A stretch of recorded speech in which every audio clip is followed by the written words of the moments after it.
मागील भागात आपण पाहिले, सुप्रियाने पल्लवीला प्रश्न केला, ताई, तुला माहीत आहे का सूर्याला काय म्हणतात? त्यावर पल्लवी म्हणाली, सूर्याला रवी म्हणतात, रवी. पल्लवीचे हे उत्तर ऐकून सुप्रिया टाळ्या पिटू लागली आश्चर्याने. ती म्हटली, ताई, तुझं चुकलं. अगं, सूर्याला सन म्हणतात, मॅडमने शिकवलं आहे. आता पल्लवीला हसू आलं आणि सुप्रिया सूर्य म्हणजे रवी, रवी म्हणजे सन असे बडबडत असताना तिचं दाराकडे लक्ष गेलं. ती म्हटली, पल्लवी ताई, हे बघ कोण आलंय आपल्याकडे. पल्लवीने दाराच्या दिशेने पाहिलं. दारात रवी भोसले उभा. पल्लवीला हे खरं वाटेना. ती भांबावून त्याच्याकडे पाहतच राहिली. रवी गोंधळला. त्याला वाटले हिने आपल्याला ओळखलं सुद्धा नाही. तो म्हणाला, मी रवी भोसले, विसरलात की काय? रवी हा शब्द कानावर पडतात सुप्रिया त्याचा हात पकडून त्याला म्हणाली, तुम्ही सुद्धा रवी? गंमतच आहे. रवी म्हणजे सूर्य. तुम्ही सूर्य आहात? अय्या, आमच्या घरी सूर्य आलाय, मज्जाच आहे. यावर रवी म्हणाला, मी सूर्य नाही, मी रवी. सूर्याला माझं नाव आवडलं म्हणून मी त्याला ते दिलं. मला त्याचं नाव नाही आवडलं म्हणून मी फक्त रवी. मला रवी म्हण. पल्लवी कॉफी घेऊन आली व त्याच्याबरोबर बसली. तिच्याबरोबर काय बोलावे हे त्याला सुचेना आणि एकदम आठवून तो म्हणाला, तुमची सुप्रिया मोठी गोड लागवी मुलगी आहे. भारी चौकस दिसते. पल्लवी म्हणाली, होय ना, अतिशय बडबडी आहे ती. प्रश्नांना उत्तर देता देता पुरेवाट होते. तेवढ्यात अभिजित आला. रवीला म्हणाला, बराच वेळ वाट पाहावी लागली नाही ना? रवी म्हणाला, सर नाही, थोडाच वेळ झाला. पण वाट पाहत बसण्यासाठी कंटाळा आला नाही, कारण यांच्याबरोबर बोलण्यात वेळ छान गेला. अभिजितला आश्चर्य वाटले. पल्लू तुझ्याबरोबर बोलायला बसली? अरे, ती तिच्या वया पुस्तकांबरोबरच हिचकिच करायला आवडतं. अरे रवी, तुझ्याबरोबर बोलत बसली म्हणजे तुझी वर्णी खास कोटात लागली म्हणायची. रवीच्या कानात हे शब्द वारंवार येऊ लागले. म्हणजे तुझी वर्णी खास कोटात लागली म्हणायची. कॉलेजमध्ये गॅदरिंगची नोटीस बोर्डावर लागली. मोहिनीने अंगाला एक नवीन बातमी सांगितली. बिंदू आणि देशमुख सर फार एकत्र दिसतात. बहुतेक दोघांच्यात काही खास असेल. स्वातीनेही या बोलण्याला दुजोरा दिला. ती म्हणाली, जेव्हा पाहावं तेव्हा दोघांची जोडी दिसते. यावर अनघा अकारण वैतागली. ते बिंदूला घेऊन फिरतील किंवा सिंधूला, मला काय त्याचे. इतर मैत्रिणींना तसे काही वाटले नाही, पण शीला हळूच गालातल्या गालात हसली. बिंदू पाध्ये लेक्चरच्या जागी आली होती 4 महिन्यांकरता. ती तरुण, फॅशनेबल, दिसायला सिने नटीसारखी होती. जोशी सर म्हणाले, ह्यावर्षी मी लिहिलेले चुकलेल्या वाटा नाटक बसवायचे आहेत. यात प्रमुख 3 पात्रे आहेत. एक अभय, नाटकाचा हिरो, आणि 2 हिरोईन्स. अभिजित हिरोचं काम करणार आहे. अनघा, तू हिरोईनचा रोल कर. अभिजित आणि अनघा गोंधळले. हा कसला योगायोग? आपण एकमेकांपासून दूर जाण्याचा प्रयत्न करतो आहोत, पण नियती आपल्याला जवळ आणते. तोच बिंदू म्हणाली, नाटकासाठी फक्त सौंदर्य असून चालत नाही, अभिनयसुद्धा चांगला पाहिजे. यावर अनघा चिडली. सरांना म्हणाली, मला नाटकात काम करायचं नाही. खोपकर मॅडम, ह्या वर्षीचं गॅदरिंगचं फर्स्ट प्राइज तुम्हीच मिळवणार तर. नाहीतर हिरोच ते फर्स्ट प्राइज खिशात घालेन. नाहीतर तुमच्या दोघांऐवजी तिसरेच कोणीतरी. नाहीतर मी सुद्धा हे प्राइज पटकावेन. नाटकात काम न करता दुसरं काय करायचं ह्या विचारात असताना रविदाने तिला सांगितले, तू आईची मैत्रीण वैजूताई नृत्याचे क्लासेस घेते. त्यांच्याकडून तू भरतनाट्यम वगैरे काहीतरी शिकून घे. त्यावर अनघा आनंदित झाली. ती म्हटली, ओ हो रविदा, छान वाट दाखवलीस. ती आईला घेऊन वैजंतीताईंना भेटायला गेली. वैजूताईंना पाहता क्षणी अनघा आवडली. तिने त्यांना विनंती केली, मी रोज येऊन वाटेल तेवढी मेहनत करीन. तुम्ही मला प्लीज शिकवा. पाहिजे तेवढी फी घ्या. मला यावर्षी फर्स्ट प्राइज मिळवून हॅट्रिक करायची आहे. प्लीज मला मदत करा. तिच्या या बोलण्याचा वैजूताईवर चांगला परिणाम झाला. तिची जिद्द पाहून त्या आनंदल्या. तिने तिला शिकवायला संमती दिली. आता पुढे. त्याच दिवसापासून अनघाची नृत्याची प्रॅक्टिस जोरात सुरू झाली. ती रोज 4-4 तास नृत्य करीत होती. सकाळी 2 तास, संध्याकाळी 2 तास. ती घेत असलेली मेहनत पाहून वैजूताई चकित होत होत्या. वैजूताई तिला जे जे शिकवीत असत त्या अनघा चटकन आत्मसात करीत होती. तिची नृत्यातील प्रगती पाहून वैजूताई स्तंभित होत होत्या. अनघासारखी शिष्या त्यांना अजूनपर्यंत मिळाली नव्हती. अनघाने आपण नृत्य शिकत आहोत हे कोणाला कळू दिले नव्हते. गॅदरिंगला नृत्य करून सर्वांना चकित करण्याचा तिचा विचार होता. नृत्यातील स्वतःची प्रगती पाहून पुढचे शिकण्यात तिला जास्त उत्साह येत होता. नाटकाची प्रॅक्टिस छान चालली होती. लीनाकडून प्रॅक्टिसच्या वेळी घडलेल्या गमती जमती अनघाच्या ग्रुपला समजत असत. लीनालाही कोण जाणे बिंदू आवडत नव्हती. तिनं अनघाचा केलेला अपमान लीना विसरली नव्हती. एके दिवशी लीना सांगत आली, अनघा, मला समजत नाही तुझे आणि त्या बिंदूचे काय वाकडे आहे. ती नेहमी तुझा उल्लेख करीत असते. अगं पण आज मात्र म्हणत होती. ती अनघा भोसले मला भारी शिष्ट वाटली. हं, आणि तापट तर किती आहे. त्या दिवशी एक वाक्य मी म्हटले तर बाई किती चिडली ती माझ्यावर. जसा मी तिचा घोर अपराध केला आहे. ग्रुप आहे म्हणून भलताच भाव खाते. मला नाही बाई हे असलं आवडत. हं, उथळ मुलांना आवडण्यासारखी आहे ती म्हणा. आणि नेहमीप्रमाणे तिने देशमुख सरांना म्हटले, होय की नाही हो देशमुख सर. लीना हे सांगत होती आणि अनघाच्या रागाचा पारा कणाकणाने वाढत होता. तिला माहितीच होते देशमुख सर तिच्या विरोधात मत देणार. लीना पुढे सांगत होती, अगं त्यावर देशमुख सर म्हणाले, मिस खोपकर, त्या मुलीविषयी तुमचा काहीतरी गैरसमज झालेला दिसतो आहे. ती सुंदर आहे हे तर तुम्ही मान्यच केले आहे. ह्या कॉलेजमध्ये आल्यापासून 2 वर्ष तिने ब्युटी क्वीन स्पर्धा जिंकली आहे. तसेच गॅदरिंगचे फर्स्ट प्राइजही. त्यामुळे ती गुणी आहे हे दिसूनच येते. एक वेळ ती तुमच्या भाषेत शिष्ट असेल, तापट असेल, भाव खाणारी असेल, पण तुम्ही शेवटी म्हटलेलं मला पटत नाही. अहो तिच्या बाबतीत तिला भरपूर गुण द्यायलाही देव विसरला नाही. त्यामुळे ती केवळ उथळ मुलांना आवडेल अशी आहे असे नव्हे, तर ती सगळ्यांनाच आवडण्यासारखी आहे. तिचे क्रिकेटमधील कौशल्य मी माझ्या डोळ्याने पाहिले आहे. वा, काय मस्त खेळते क्रिकेट ती.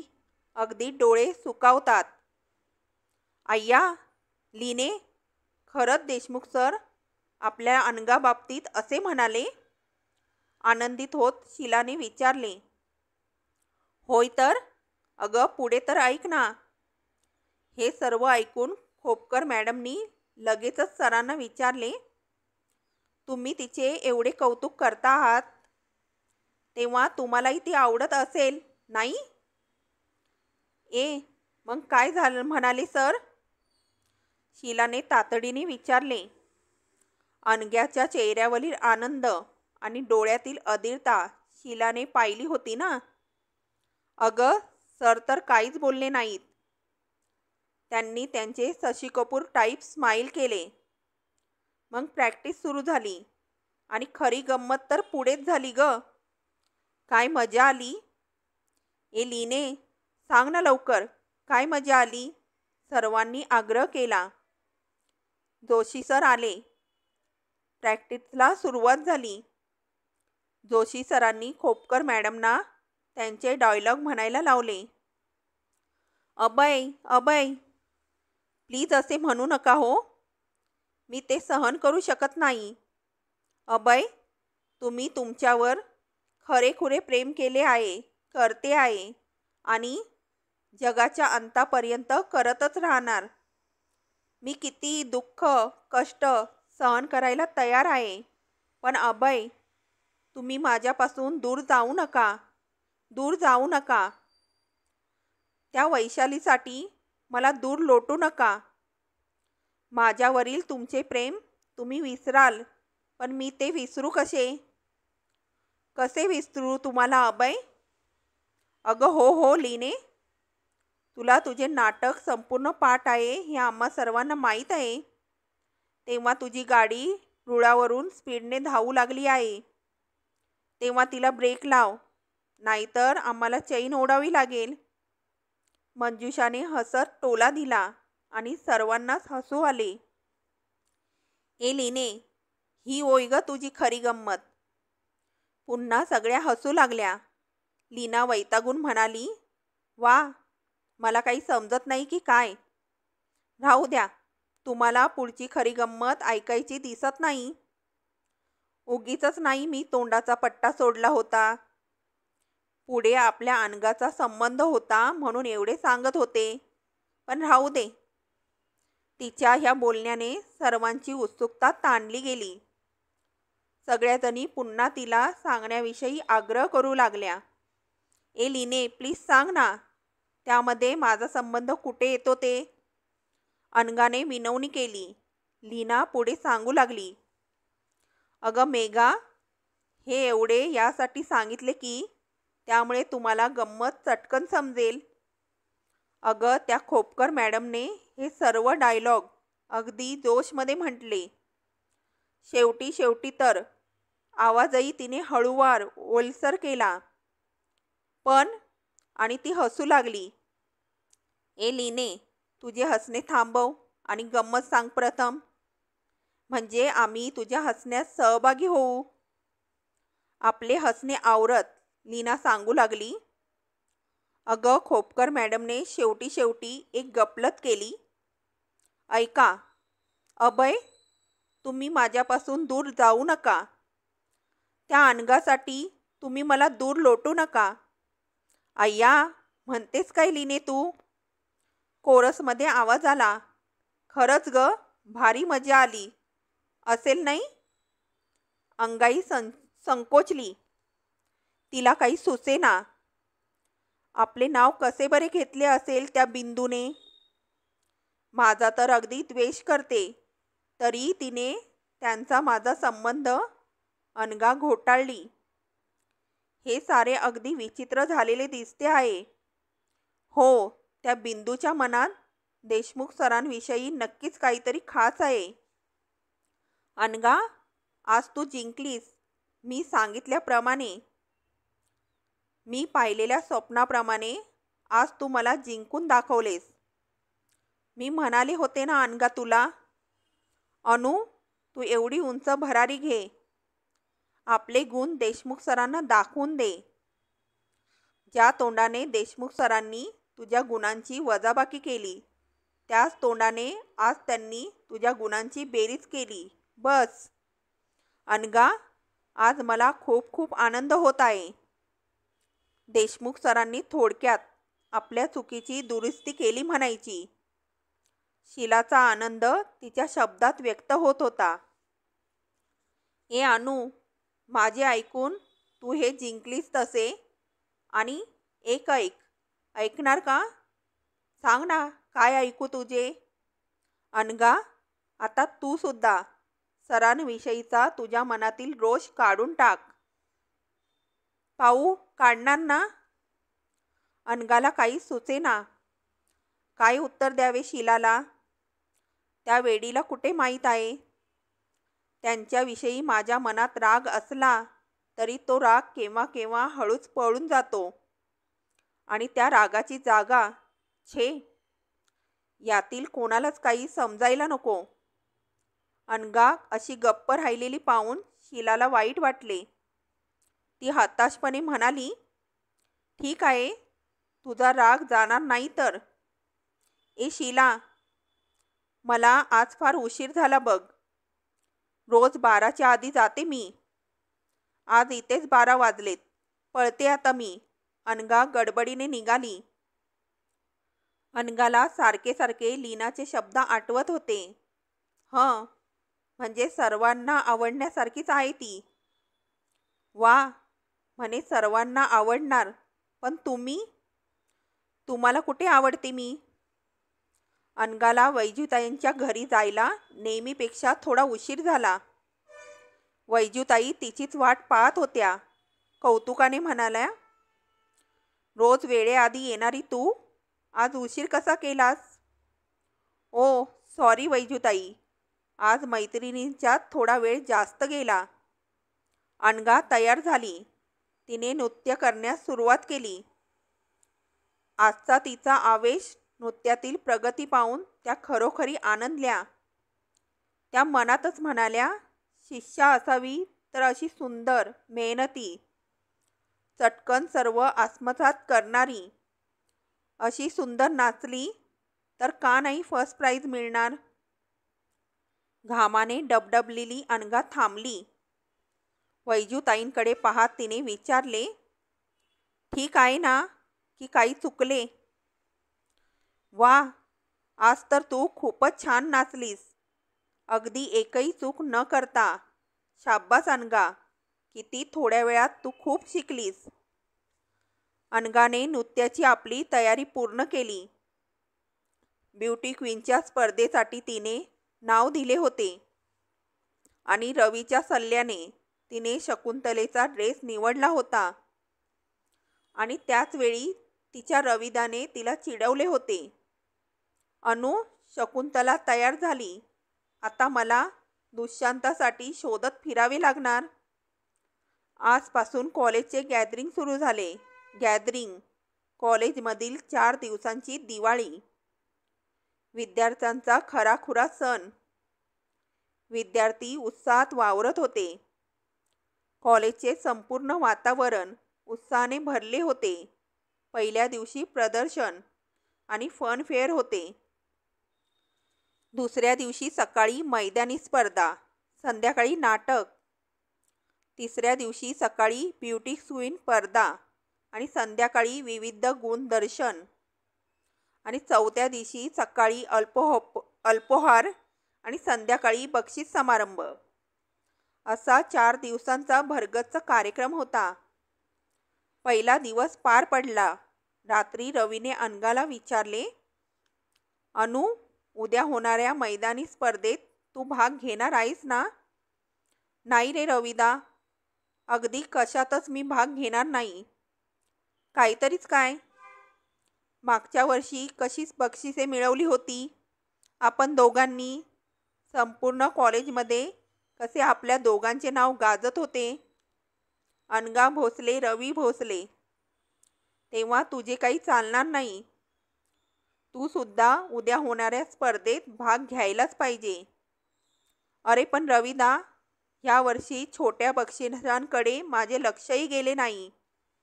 मला पाहिजे फर्स्ट प्राइज. बघू, माझे लक आणि मेहनत दोघांनी साथ दिली तर. अनु, तुझी मेहनत वाया जाणार नाही. मी रोज देवाला प्रार्थना करतो, आमच्या अनुची इच्छा पूर्ण कर. रविदा, तू कोणत्या स्पर्धेत भाग घेणार आहेस? सर्वच. काय? अनघाने आश्चर्याने विचारले. होय अनु, तुझी जिद्द थोडीफार घ्यावी म्हटले. अगं, फक्त स्पर्धेत भाग घेणार असे नाही, तर बक्षीसेही मिळवण्याची तयारी केली आहे. वा रविदा, तू पूर्ण तयारीनिशी मैदानात उतरणार आहेस आणि मी, माझी कसलीच तयारी नाही. अनु, अगं तुला तशी तयारीची गरज नाही. ज्या स्पर्धेत तुला बक्षिसे मिळतील त्याच स्पर्धेत तू भाग घे. बघ, रनिंग तर तुझा हाताचा मळ आहे, त्यामध्ये तुझा नंबर निश्चितच. अडथळ्याची शर्यत टनाटन उड्या मारीत जिंकशील. अगं, ह्या वर्षीपासून मुलींचीही स्कूटर ड्रायव्हिंग स्पर्धा आहे. बोटावर मोजण्या एवढ्याच मुली त्यामध्ये भाग घेतील. त्यामध्ये आशा धरायला हरकत नाही. बाकी साध्या स्पर्धेत वाटल्यास भाग घेऊ नकोस. अगं, पहिला नाही आला तरी दुसरा नंबर येईल ना. उद्या सकाळी मैदान गाजवायला पाहिजे, अनघा भोसले आणि रवी भोसले यांच्या नावाने. ठीक आहे रविदा, तुझी इच्छा आहे तर मी घेते भाग. तिच्या आश्वासनामुळे रवीचा आनंद द्विगुणित झाला. अनघापेक्षा त्यालाच खात्री होती, विश्वास होता, आपली अनु मैदान गाजवणार. सकाळी रवीच्या आधी अनघा उठली. रात्रभर तिला नीट झोप लागली नव्हती. अधूनमधून तिला स्वप्ने पडत होती स्पर्धेची. काल आपण रविदाला प्रॉमिस केले आहे हे आठवून तिने पूर्वतयारी म्हणून थोड्या एक्सरसाइज केल्या. आंघोळ वगैरे आवरून ती तयार झाली. रवी तयार झाला. दोघेही बाहेर पडले. रवीने मुद्दाम अनघाला स्कूटर चालवण्यास सांगितले आणि तिचे स्कूटर ड्रायव्हिंग पाहून रवीने मनात खुणगाठ बांधली, अनघाचा पहिला नंबर येणारच म्हणून. मैदान अगदी खच्चून भरलेले होते. विद्यार्थ्यांचा उत्साह दुथडी भरून वाहत होता. आता खऱ्या अर्थाने स्पर्धांना सुरुवात होणार होती. पहिली स्पर्धा मुलींच्या रनिंगची होती. 13 मुलींनी स्पर्धेत भाग घेतला होता. त्यातील सर्वच मुली स्पोर्ट्समधील होत्या. कोणी हॉकीतील, कोणी क्रिकेटमधील, हँडबॉल, खो खो टीममधील. त्यामुळे प्रत्येकीला स्वतःबद्दल आत्मविश्वास होता. शिटी झाली आणि सर्व मुलींनी धावायला सुरुवात केली. प्रथमपासून शैला चोपडिया आघाडीवर होती. त्यामागे स्मिता प्रधान आणि तिसऱ्या नंबरवर अनघा धावत होती. फिनिशिंग स्पॉट अगदी जवळ आला. शैलाची धावण्याची गती कमी कमी होत होती. तिचा स्टॅमिना कमी झाला. स्टार्टलाच तिने भरधाव दौड केली होती आणि अनघाने उचल खाल्ली. आपला धावण्याचा वेग तिने एकदम वाढवला. बघता बघता तिने स्मिताला मागे टाकले. आता खरी स्पर्धा शैला चोपाडिया आणि अनघा यांच्यात होती. अनघाचा वेग पाहता पाहता वाढला आणि तिने शैलाला गाठले. समस्त विद्यार्थी ओरडून टाळ्या वाजवून दोघींनाही प्रोत्साहन देत होते. अनघाने शैलाला मागे टाकले आणि शेवटी स्पर्धा जिंकली. सर्वत्र टाळ्यांचा कडकडाट होत होता. अनघाचा पहिला नंबर आलेला पाहताच रवीला एवढा आनंद झाला की रवीने त्या आनंदात किरणचा हात एवढ्या जोराने दाबला की किरण अक्षरशः विव्हळला. अडथळ्याच्या शर्यतीत अनघाचा दुसरा नंबर आला. स्कूटरच्या स्पर्धेवेळी तर अनघाने स्कूटर अशी पळवली की सारे विद्यार्थी पाहतच राहिले. त्यात रवीने भविष्य वर्तवल्याप्रमाणे अनघाचा पहिला नंबर आला.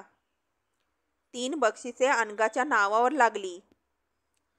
रवीने बोलण्याप्रमाणे 5 स्पर्धात पहिला, एकात दुसरा आणि उंचवडीत तिसरा नंबर मिळवला. रवीचे स्वप्न साकारले होते. मैदानावर ज्याच्या त्याच्या तोंडी रवी भोसले, अनघा भोसलेचंच नाव होतं. घरी आले तेव्हा दोघंही अतिशय थकून गेले होते. जेवून त्यांनी झोप घेण्याचे ठरवले. आईला अगदी 10 वेळा दोघांनी बजावले होते.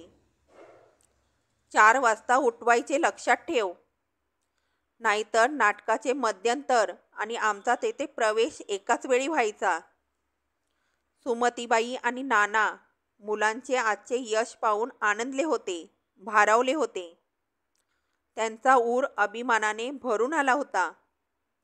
सुमतीबाई मोठ्या कौतुकाने म्हणाल्या, देवाने 2च मुले दिली आहेत, पण हजाराला भारी दिलीत. त्यांना दुजोरा देत नाना म्हणाले, अशी मुले व्हायला खरोखरी भाग्य लागते. नानांच्या बोलण्यात मुलाबद्दल रास्त अभिमान होता. अनघाला झोप येत नव्हती. आज सकाळी तिने अभिजितला पाहिले नव्हते. आज आपण एवढे मैदान मारले आणि ते पाहायला नव्हतेच तर. रविदाने स्पर्धेत भाग घेण्याची गळ घातली तेव्हा मनात आले, आपले गुण दाखवून द्यायला चांगली संधी आली आहे. आज संध्याकाळी नाटक होते. चुकलेल्या वाटा.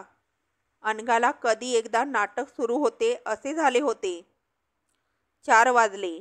अनघा, रवी दोघांनाही आईने उठवले.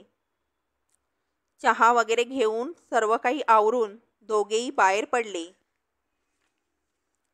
दोघे कॉलेजमध्ये आले.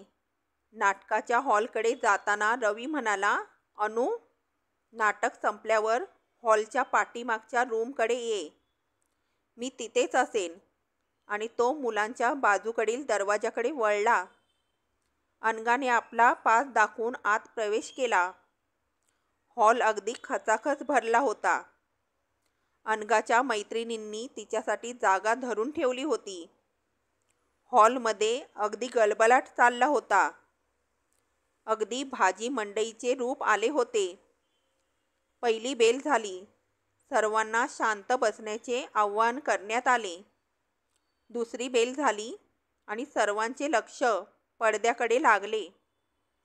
पडद्यातून नाटकासंबंधी अनाउन्समेंट सुरू झाली. प्रोफेसर जोशी लिखित चुकलेल्या वाटा. सर जोशी सर स्वतः बोलत होते. पात्र परिचय. दीपाच्या भूमिकेत प्राध्यापक मिस उज्ज्वला खोपकर. अनघाच्या मनात आले, ही बया मध्येच उपटली नसती तर आज तिथे माझे नाव असते. ती पुढे ऐकू लागली. प्रत्येक पात्राचा परिचय देण्यात येत होता आणि सर्वात शेवटी जोशी सर त्यांच्या पहाडी आवाजात म्हणाले, आणि अभयच्या जबरदस्त भूमिकेत प्राध्यापक अभिजित देशमुख. आणि त्याबरोबर टाळ्यांनी हॉल भरून गेला. आता मात्र संबंध हॉलमध्ये शांतता झाली होती. पडदा दूर गेला. हातातील घड्याळ पाहत बिंदूने स्टेजवर प्रवेश केला. इकडे तिकडे पाहत ती क्षणाक्षणाला घड्याळ पाहत होती. ह्या अभयचे काही खरे नाही. 5 वाजता येतो म्हणाला की 7 वाजताच उगवणार. किती वाट पाहावी माणसानं. असे पुटपुटत ती आत गेली आणि दुसऱ्या बाजूने अभिजितने प्रवेश केला. प्रवेशालाच समस्त विद्यार्थ्यांनी टाळ्या वाजवून त्यांचे स्वागत केले. अरे बापरे, बराच उशीर झाला मला. 6 वाजलेत. आता दीपा माझं 12 वाजवणार. हातातील घड्याळाचे काटे मागे फिरवून अभिजित शीळ वाजवीत मजेत उभा राहिला. नाटक व्यवस्थित सुरू झाले. बिंदूचा अभिनय ती म्हणाली होती तसा काही खास वाटला नव्हता. दोघांच्या प्रेमाचे संवाद म्हणताना मात्र तिचा आवाज कमालीचा हळूवार, लाडीक होत होता. अधूनमधून तिला प्रॉम्प्टिंग दिले जात होते. अभिजितच्या तोंडाला तिचा अभिनय नक्कीच फिका पडत होता. नाटक आपली वळणे घेत वाट बदलत पुढे जात होते. अभयच्या जीवनात दुसरी स्त्री आली, वैशाली. खरेच लीनाचे काम छान झाले. आपल्या छोट्याशा भूमिकेत ती बिंदूला वरचढ झाली होती. लीनाने ज्या संवादाची गंमत सांगितली तो प्रसंग आला. बिंदू अभयला आपले प्रेम सांगत होती. त्याच्या चुकलेल्या वाटेवरून त्याला परावृत्त करीत होती. बिंदूने ती वाक्य म्हणण्यास सुरुवात केली आणि ती गंमत आठवून की काय रोहिणीला हसू आले आणि ते ऐकून अनघाचा ग्रुप एकदम हसला. तो दुसऱ्या बाजूने हसण्याचा आवाज आला. बहुतेक त्या मुलींनाही ती गोष्ट कोणाकडून तरी समजली असणार. गंभीर प्रसंग सुरू होता. संबंध हॉल शांत होता. त्यामुळे या 8-10 मुलींचे हास्य एकदम मोठे वाटले. बिंदू गडबडली. बोलण्यात आपली काहीतरी चूक झाली असणार असे समजून तिने एवढा चांगला संवाद एकदम गुळगुळीत म्हणून दाखवला, जणू ती वर्गामध्ये उभी राहून विद्यार्थ्यांना पुस्तकातील काही वाचवून दाखवत होती. आणि त्यानंतर तिचे काम पडलेच. वास्तविक मुलींचे हास्य क्षणभर टिकले होते. अनघा मनात म्हणाली, एवढ्या तेवढ्या कारणावरून आपले काम टाकून देणारी ही कसली अभिनेत्री. म्हणे मी सुद्धा बरीच बक्षिसे मिळवली आहेत हा. अभिजितचे काम खरोखरी खूप छान होत होते. त्याच्या चेहऱ्यावरील हावभाव, आवाजातील चढ उतार, नजरेतील प्रसन्नता, व्याकुळता प्रसंगानुरूप व्यवस्थित होत होते. वैशाली, मला माफ कर वैशाली. आत्तापर्यंत मी तुला थोडे अंधारात ठेवले होते, पण खरे सांगतो, त्यामध्ये माझा निव्वळ स्वार्थ नव्हता ग. मला तुला फसवायचे नाही. वैशाली, मी तुझा अपराधी आहे. वाटेल ती सजा दे, मला ती मंजूर आहे. मला एक चुकलेला वाटसरू समज. ज्या गावाला जायचे नाही त्या गावाला, त्या मुक्कामाला मी जाऊन पोचलोय. पण वैशू, आता मला माघारी फिरायचे आहे. मला जावेच लागणार ग. वैशाली, मोठ्या मनाने मला माफ कर आणि माझी वाट मोकळी कर.